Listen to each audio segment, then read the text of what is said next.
চট্টগ্রাম আদালত প্রাঙ্গণে চা বিক্রি করতেন রাসেল। আদালত থেকে হারিয়ে যাওয়া হত্যা, মাদক চোরাচালান, বিস্ফোরণ সহ বিভিন্ন মামলার ৯ বস্তা কেস ডকেট উদ্ধার অভিযানে পুলিশের কাছে গ্রেপ্তার হয়েছেন তিনি। চা বিক্রেতা থেকে কিভাবে আসামি হলেন তিনি, বিস্তারিত দেখুন প্রতিবেদনে।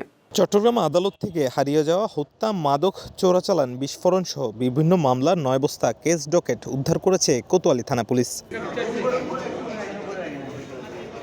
গেল ৫ই জানুয়ারি চট্টগ্রাম আদালত ভবনে প্রায় ২ বছর ধরে সংরক্ষিত ১৯১১টির কেস ডকেটের সন্ধান না পাওয়ায় রাতেই চট্টগ্রাম মহানগরের পিপি অ্যাডভোকেট মফিজুল হক ভূঁইয়া কোতোয়ালি থানায় একটি সাধারণ ডায়েরি করলে তদন্তে নামে পুলিশ।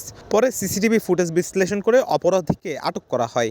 তার দেওয়া তথ্য মতে বৃহস্পতিবার নগরীর পাথরঘাটা এলাকার একটি ভাঙ্গারির দোকান থেকে উদ্ধার করা হয় ৯ বস্তা নথি। সিসি ফুটেজ পর্যালোচনায় আমরা একজনকে শনাক্ত করি, তার নাম রাসেল বলে জানা যায়। পরবর্তীতে আমরা নির্বিচ্ছিন্ন অভিযান পরিচালনা করিয়া মহানগরীর বাকুলিয়া থানাধীন বউবাজার এলাকা হতে রাসেল নামে একজনকে আমরা গ্রেপ্তার করি।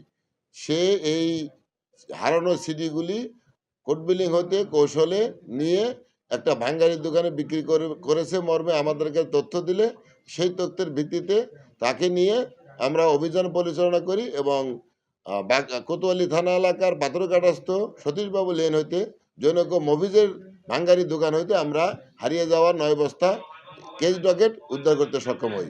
এই ব্যাপারে পরবর্তী তদন্ত কার্যক্রম অব্যাহত আছে এবং আইনানুগ ব্যবস্থা গ্রহণ করা হবে। পুলিশ জানায় মাত্র ১৬ টাকা কেজি দরে গুরুত্বপূর্ণ এই নথিগুলো বিক্রি করা হয় দোকানটিতে।